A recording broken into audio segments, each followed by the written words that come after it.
عید کے پہلے دن بکرا جو ہے پیارے آقا علیہ الصلوۃ والسلام کے نام پر قربانی کرنے کا میرا ذہن ہے، میری نیت ہے۔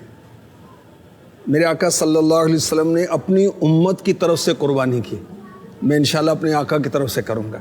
اعلیٰ حضرت ہر سال پیارے آقا علیہ الصلوۃ والسلام کی طرف سے قربانی کیا کرتے تھے اور اس کا گوشت سیدوں کو تقسیم کیا کرتے تھے، تو اعلیٰ حضرت کی اتباع کرتے ہوئے انشاءاللہ آقا علیہ الصلوۃ والسلام کے نام پر اس کو ذبح کیا جائے گا، قربان کیا جائے گا اور سیدوں کو گوشت دیا جائے گا۔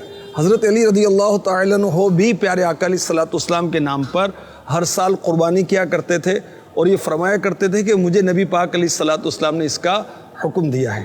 تو جن کو اللہ نے وسعت دی ہے انہیں چاہیے کہ اپنی طرف سے قربانی کریں اور ساتھ ہی ساتھ پیارے آقا علیہ الصلوۃ والسلام کی طرف سے بھی قربانی کریں، اپنے والدین کی طرف سے بھی کریں، اگر وہ وفات پا گئے پھر بھی ان کی طرف سے قربانی کریں۔ اللہ پاک نصیب فرمائے۔ صلو علی الحبیب صلی اللہ تعالی علی محمد۔